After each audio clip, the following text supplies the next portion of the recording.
ابھی مثلا میں نے کہا اتنا تو چھوڑ دو میں تو نماز پڑھوں. بہرحال نماز کے لیے مجھے اجازت دی, نماز پڑھ لیا, اس کے بعد پھر مجھے پکڑ لیا. کوئی مجھے اس طرف مثلا کھینچ رہے, کوئی اس طرف, یہاں تک کہ آخر میں آغائے کرامت حسین نے, یعنی وہ رفقا جو وہاں موجود تھے ان سے آپ پوچھ سکتے ہیں, آغائے کرامت حسین نے مجھے حضرت زینب سلام اللہ علیہ کے ذریعے, جہاں پر ذریعہ نسب ہے, وہاں لے گیا,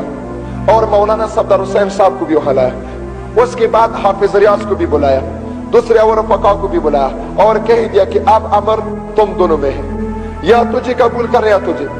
میں نے تو کہہ دیا کہ میں اس بزرگ ذمہ داری کی بلند کرنے کا اپنے کو لائق نہیں سمجھتا, مجھے معاف کر لو, میں دوسرا کون سا ذمہ داری دو, ایک سپاہی کی طرح میں انجام دوں گا, لیکن یہ ذمہ داری میں قبول نہیں کر سکتا. آغا صاحب کی طرح انہوں نے نجفی کی طرف انہوں نے روک کر دیا, تو آغائے صفدر حسین صاحب نجفی نے فرمایا کہ میں نے قرآن پر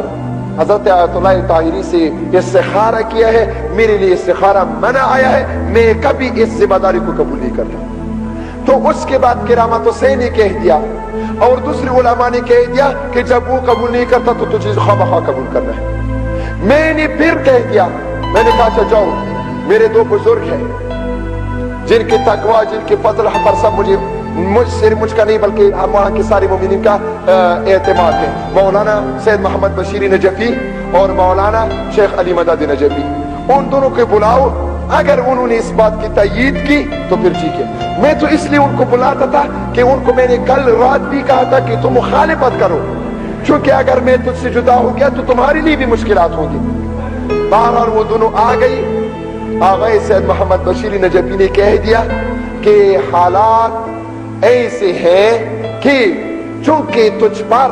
اتفاق ہوتا ہے, اس لیے میں تو آپ کے لیے واجب سمجھتا ہوں کہ آپ ذمہ داری قبول کر لیں. اور مولانا شیخ علی مدد کی طرف میں نے رخ کیا, تو انہوں نے بھی معصومانہ طور پر آنکھوں کی میری طرف بلند کر دیا اور نظر کیا, اور انہوں نے بھی یہ الفاظ کی کہ شرعی وظیفہ تمہارا اس ذمہ داری کو قبول کرنا ہے. اس کے بعد جب انہوں نے شرعی لحاظ سے, دوسرے لحاظ سے میرے ہاتھ پیر باندھ لی, تو پھر میں نے کہا جب تم لوگ کہ وہاں کے حالات دیکھ رہے ہو, تم بھی یہ کہتے ہو کہ تمہارا وظیفہ شرعی ہے,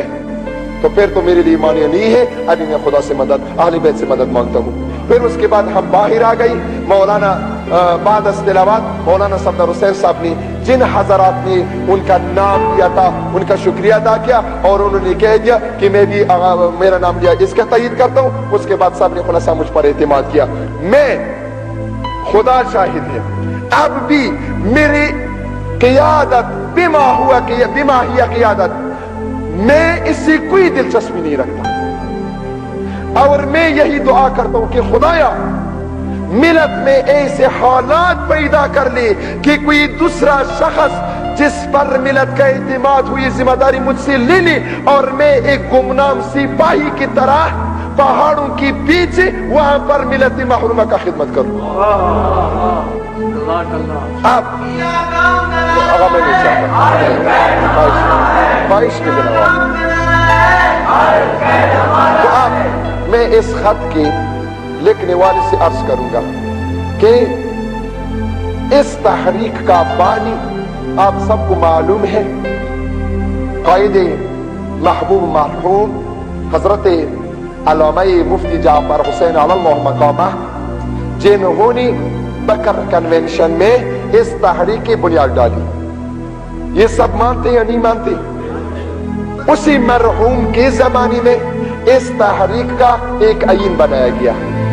اور اسی آئین میں سربراہ تحریک کا